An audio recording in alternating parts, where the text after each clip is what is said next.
welcome back to my channel. I am super excited because we are starting our first segment of Inspire Me, and I can't believe our first guest is JJ on the mic. Oh my God. Thank you for having me. Of course. How are you doing? I am doing great. I want to tell you guys about her. I was like, I'm just profound.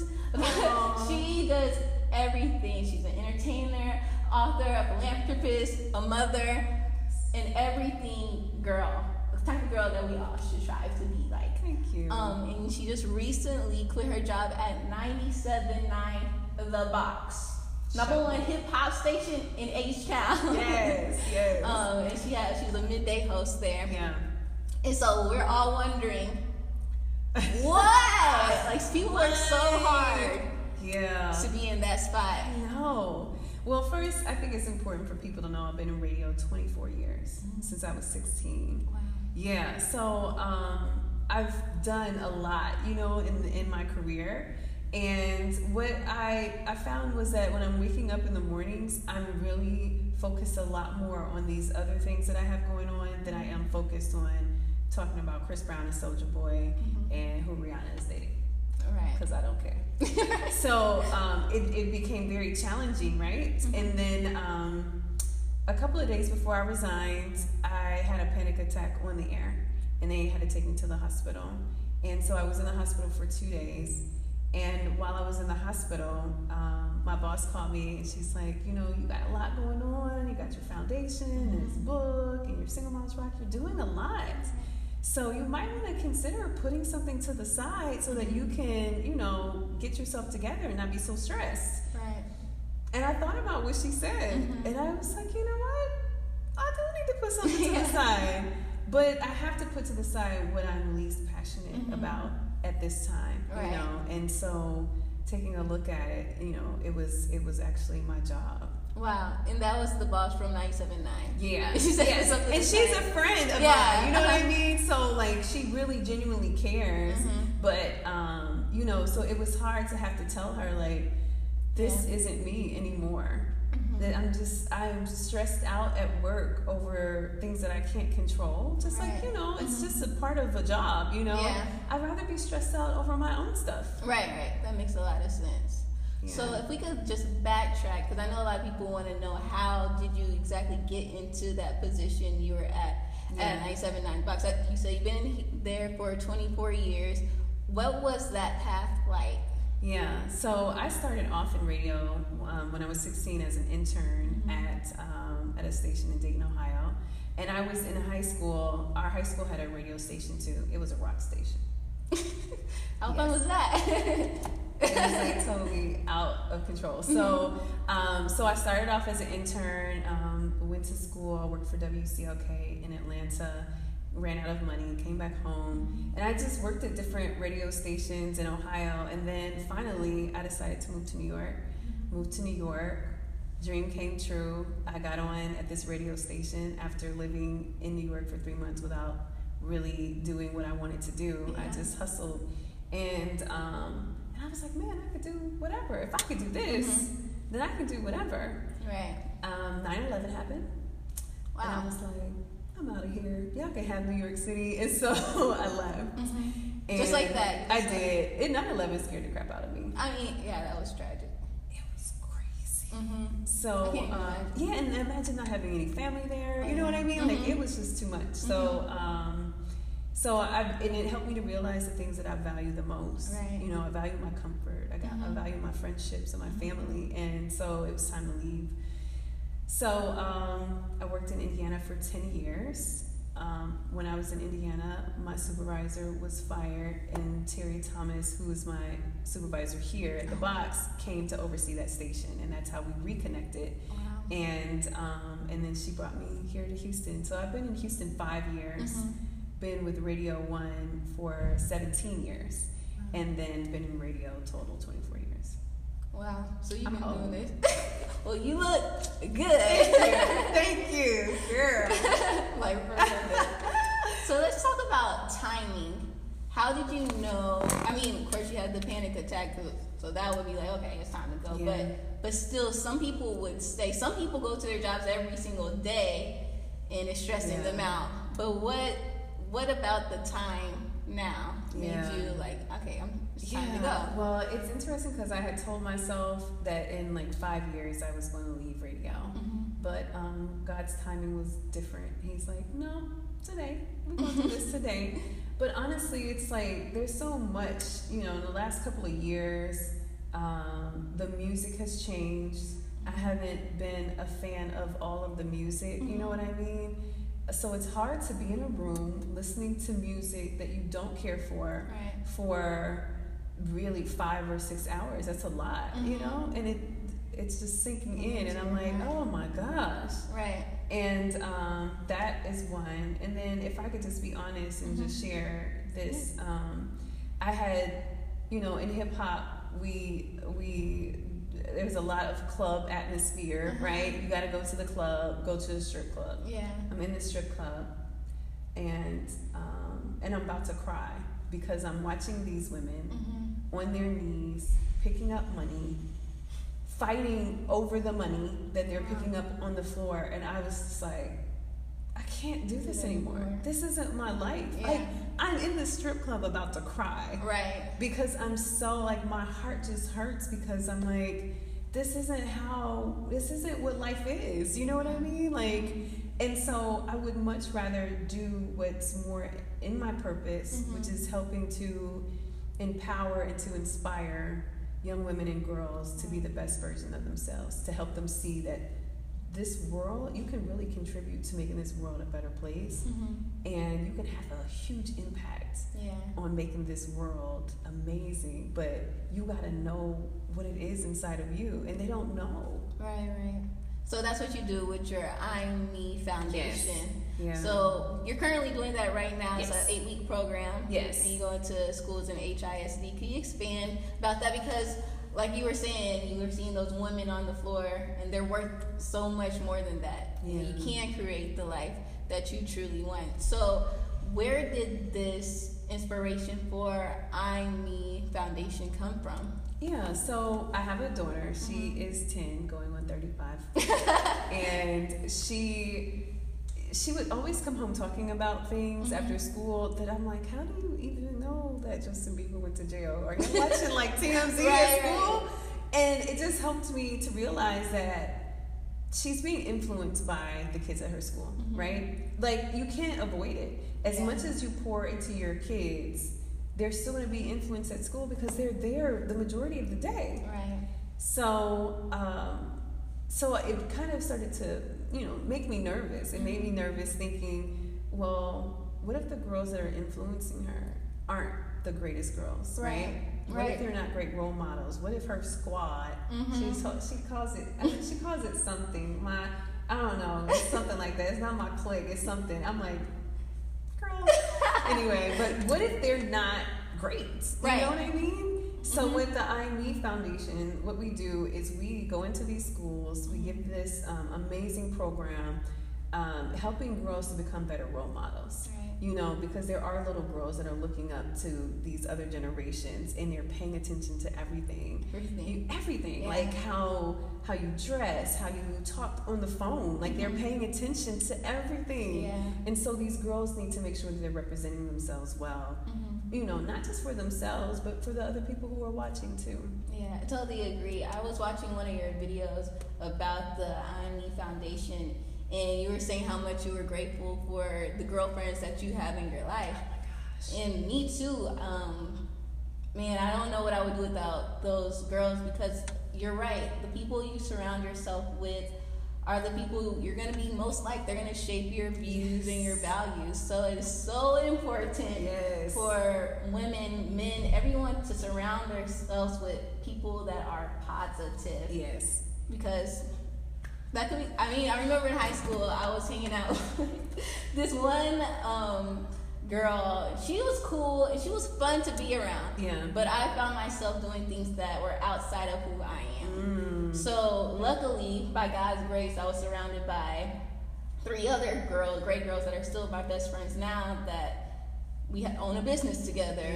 We work out together.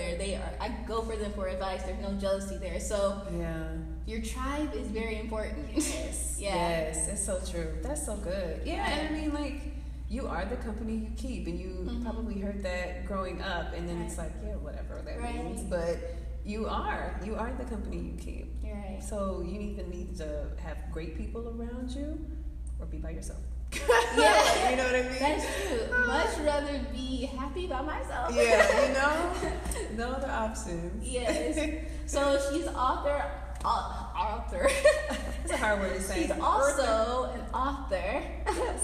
Your book called Without Bruises. It talks about you being in a abusive relationship. Can you talk a little bit about that? Because I know you went into depression for a year. Yeah. Because of it? Yeah. It's so crazy too, because I decided to write the book because I felt like there are a lot of people, men and women for that matter, who are in these abusive relationships and don't know it's abuse, right? So my book touches on emotional and mental abuse. Yeah. And so, you know, this verbal abuse that takes place, one of the things I talk about in my book is how he hated my skin. I have vitiligo. He made it clear, I don't like it, it's ugly, do something about it. Wow. At some point, he talked me into tattooing over it, so I have this star. That is this reminder of how low my self-esteem was at the time, right? That I wanted to change myself for someone else. Right. And, but still not understanding that was abuse. You know what I mean? Right. I just felt like it didn't feel right, it was wrong, he seemed mean, but I didn't get that it was abuse until I came out of the relationship and then the smoke cleared. And so when the smoke cleared, I went into depression because all I kept thinking was, why would I stay in a relationship with that type of person? How stupid could I be? Why didn't I listen to my friends, you know? And I beat myself up even more than he did, you know? So I battled with a year-long depression, even while going through therapy, and he was stalking me during that time. So imagine, I'm depressed, I'm being stalked, I'm on like 6 pills a day, you know, anxiety, paranoia, insomnia, depression, I'm on everything. Because I just could not function without it. Like I just couldn't. And so my book talks about that journey and how I finally came to a place of healing. Wow. And I just want to talk about, I know for a lot of people, it's hard to get out of relationships that are it's extremely hard. What made you take that leap to finally leave? Yeah. I started losing my friendships, people that I really loved, that I knew genuinely had my back. There was this huge distance between us, and you know, I talk in the book about showing up to my friend's engagement party late and then having to leave early, all because of this guy. And I'm like, I'm missing these moments because of this guy who hates my friends for whatever reason, you know. And so I knew it was time to go. My father broke it down to me. He was a police officer, and my dad was like, Jillian, you've been dating a sociopath and you had no idea. And you have been abused and you have to go and get help. And you're right, it's not easy because it's very similar to, well, for some people, I want to say that. For some people, it's very similar to an addiction. Yeah. You know, so it's like smoking cigarettes. Like, it's hard for you to tell someone, why can't you just quit? Like, you see what it's doing to your lungs. You see all the commercials, all right? Like, that's a good way to put it. You know what I mean? But like, yeah, they see it. They know exactly what it's doing. But it's so hard to walk away. You feel like you are so tied to this, and it's just hard. So you need a great support system, like you mentioned, great friends. You need a great deal of willpower, and then just this understanding of self-love and self-awareness and knowing that you deserve better. And sometimes it takes you to have to go through a situation like that in order to gain those things too. At least it did for me. Yeah. And you were going through all this while you were on the grind. Oh yeah, yeah. How'd you do that? I know. You know what's really crazy? Yeah. So not only was I going to work, and if I could just get an Academy Award for my performance at work, I feel like I needed one, because it's acting. It's as soon as that microphone cracks open, I am going to be the best that I can be for everybody else. And the minute that it shuts off, I was in tears all day. There were days I cried all day. And And then also, like, you know, I was in school. I was in college. This is all crazy. I went back to school because he was telling me, you know, I wasn't smart enough. So I was, oh, okay, I need to go back to school then. I need to go back to school. So I go back to school, and I'm getting straight A's in school. Well, how are you getting straight A's? I don't know. My therapist was saying, you know, your brain can't be at two places at one time. So giving everything into schoolwork helped me to focus on just that and not focus on anything else. I see. So you put your focus over there so you don't have to worry about what's going on. Yeah, it's like it's like how your brain works. Like, it can only do this. I can't sit here and cry over anything else because I'm so zoomed into this. Yeah. So it helped. It actually helped. Wow. I had straight A's. I was like really impressed. That's hard. 4.0. You know, it's so crazy, but it did. And it shows you, though, that there are people who are functioning depression.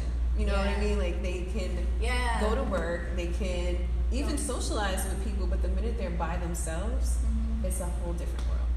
So, yeah, you can't really see those symptoms. Wow. Not all the time, no. And so you got through that depression through talking to someone, through your therapist. Oh, yeah. Therapy changed my life. And, you know, in the urban community, we don't like sitting down talking to people. My dad jokes, he would joke all the time about, you know, you tell all your business on Facebook? Why can't you tell your business to one person sitting down on the couch? Right. And I was like, oh, that's a good point. That is a good point. I didn't think about it like that. We do, we tell all our business, yes. And then these people can't really even help you. So, you know, it's kind of like breaking your ankle. You know, if you broke your ankle today, you wouldn't try to fix that at home by yourself, right? Yeah. You know, you can't do that. You're not capable of doing it. You don't know what the first thing to do with a broken ankle, okay? Yeah, that's so true. So, as much as you are focused on these other parts of your body, why would you not focus on the most important organ in your body? Because it helps everything else to function. Right. And it's your brain. So you need to see a person who specializes in that, understanding the brain and how it works. And like, I learned so much through therapy. Yeah. I learned so much. Wow, I never thought about that. So I want to ask the point of, can you do it all? No. No. You cannot do it all. You cannot do everything, and that was the whole reason for quitting. Yeah. It's like, I cannot do everything. And I would much rather, you know, like, I do have my foundation, I do have my book, I do public speaking, and then I have my singlemomsrock.com. I know. And so I have plenty on the table. Yeah. But, you know, I have a team that works on this. You know what I mean? And the thing is, investing time into building a team so that you do have time to focus on, you know, these other things. So, you know, you just cannot do. It's just impossible. Right. It's impossible. And anybody who's, I get what people are trying to do when they say, you can have everything. But let's be for real about it. Yeah. Because what you're going to do is, not everything is going to be great. Right. So yeah, you can have everything, but what's going to suffer? You know what I mean? Is it going to be, you know, your relationships that are going to suffer because you don't have time to spend with family and friends? Yeah. Is it going to be, you know, my daughter that's going to suffer because I got to spend all my time doing this? Something is going to have to take the back burner. Something is going to suffer. You're right. You want to give everything 100%. What I've learned actually is, I'm that type of girl. I want to do it all, and I want to do it my way because I want to make sure everything's perfect. But you realize you don't have. Sometimes you are weak in other areas where people are strong. So play on your strengths and let someone else play on your weaknesses. Like my brother, he's a great talker when it comes to business. I can't pressure nobody to do anything they don't want to do. Yeah. So you handle the business, you talk to the clients, I'll build the strategy. Yeah. You know, so play on your strengths. You want to do it all, you can, but play on your strengths. Yes, that's really good. That's good. And I think it's good that you said that too, because that means there has to be self-awareness. Like, you have to understand who you are what your strengths are, you know, what your values are, what your morals are. You have to have self-awareness to get to that place to really understand, I can't do this myself. So what is it that I need? I need somebody who's a great negotiator. I'm going to call such and such, put them on my team. Okay, what else am I really not good at? Let me be honest with myself. Okay, so I'm not good asking for money. So, all right, so I need to get such and such. They always ask for money. You know, like, you need to build, community is what it is. Right, that's what it is. That's what it boils down to. We can't do anything without community, which is the people that we surround ourselves with that add to the quality of our lives. I like that. Community. That really is what it's all about. I'm a firm believer that we are all on this earth to help each other out. If we didn't have each other, what are we even here for? What are we even here for? Yes. I'm definitely about serving. Yeah. But I want to talk about purpose. How do you know when you're in your purpose? Because it seems like you were in your purpose because that was your dream, to be on the radio. It was. So how do you know that this is your purpose? Yeah. Gosh. I think a lot of it comes from what keeps presenting itself in front of me all the time. You know what I mean? And it came to the point where there was consistently all the time a moment where I'm trying to talk to some girl or talk to a woman and uplift her or give her a plan or try to get her motivated. You know what I mean? So when it happens so often, I'm like, gosh, this happens like all the time. And I feel like, oh, I'm good at this. Like, you know what I mean? Like, oh, people are actually leaving and saying, gosh, you really had an impact on me, or you really inspire me. No one says that I inspire them by playing Amigos on the radio. You know what I mean? People are saying, like, you are inspiring me by how you're living your life. I hear that. Or, you know, you're inspiring me by really genuinely wanting to help these young girls with your foundation. So it's just what had presented itself in front of me multiple times. I was like, this has to be what I'm supposed to be doing. And then, like I had mentioned, like, just what are you more focused on? You know, there was a time where I was obsessed with radio. I could tell you all the personalities in the country. I mean, like, I was obsessed with it. I could tell you albums and everybody, like what year these albums came out. You were serious. I was so serious about it. I can't tell you anything. I can't tell you any, like, now I'm just like so not into it anymore. I just don't. People have been hitting me up now, like, did you hear about Remy Ma and Nicki? No, I didn't. And guess what? I don't care. You heard it all. I don't care. Like, I don't. It's not helping anybody. Like, it's not helping us to grow. It's not helping us to become better people. It's not helping. Like, geez, guys, there's got to be something else out here to talk about. That's so true. 2 women are battling it out again. We saw this with Lil Kim and Foxy Brown. Nothing has changed. That's true. You know, that when you said that you're no longer obsessed with radio, you don't. I think that goes back to, like, change is inevitable in life, and people have to be ready to change to live the life that they really want to live. We can't be scared to leave our jobs. I don't want to say anything extreme, but if you really do feel that in your heart, I think you only have one life. Why not take it? Especially if you're trying to help other people. It's not like I quit my job to do something random, but you know, I'm living in my purpose.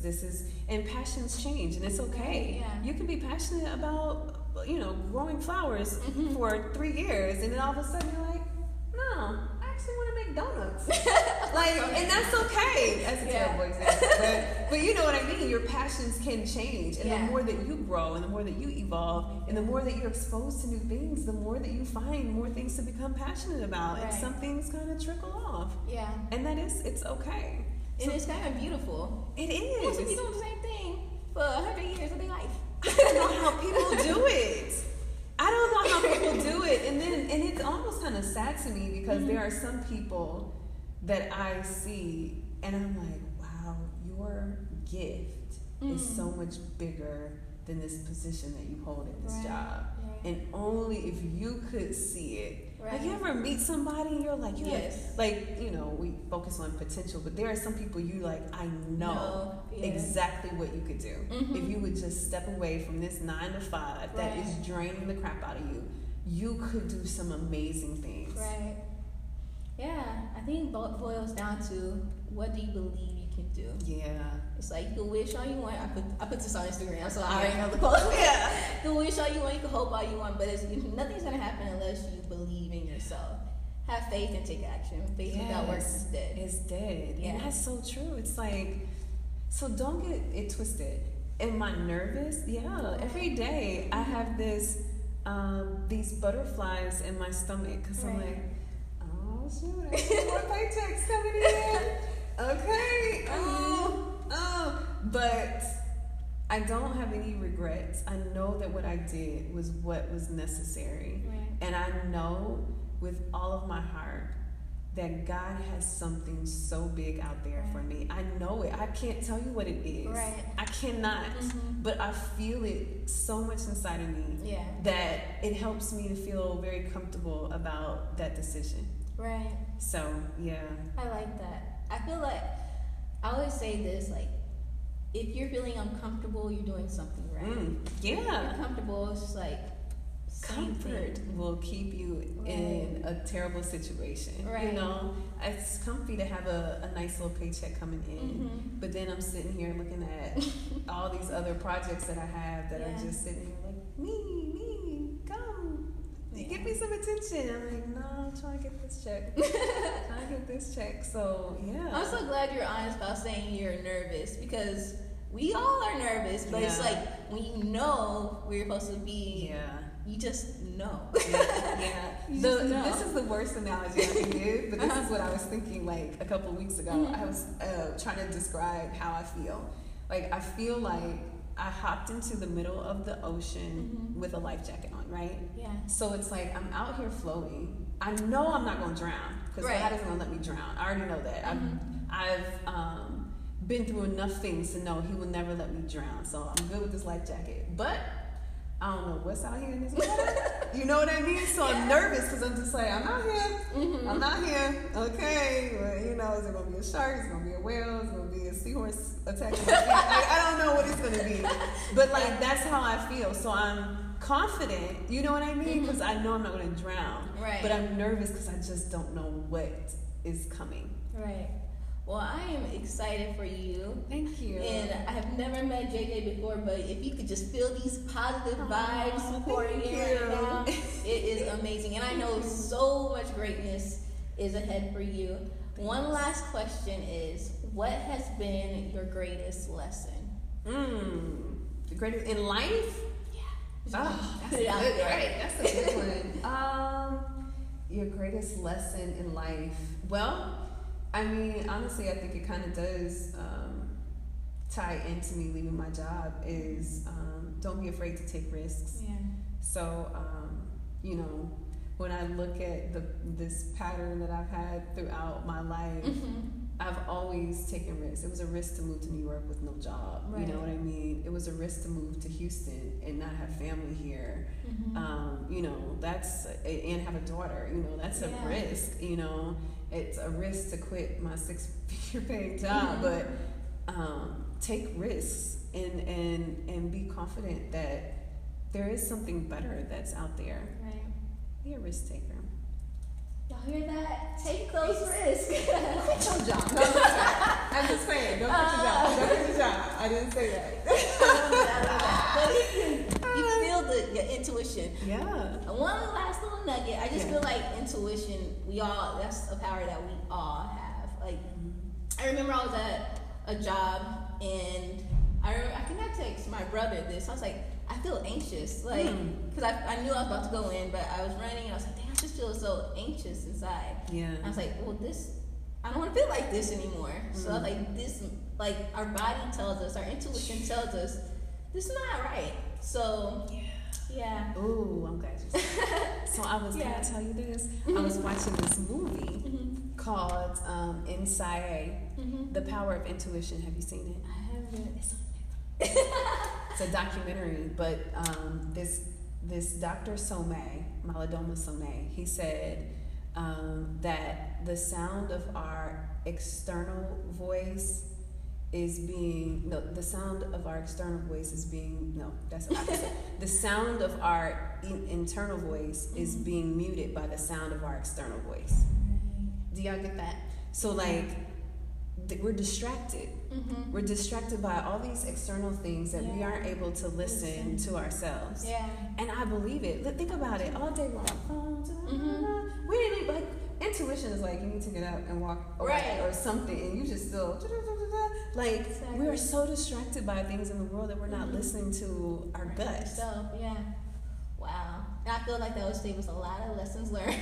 We just listen. Right. You don't need a math equation. You don't even need the facts. Right. Like just know that what it is that you feel is exactly right, and trust that feeling. My intuition when I met that guy, my intuition told me, Jillian, this isn't right.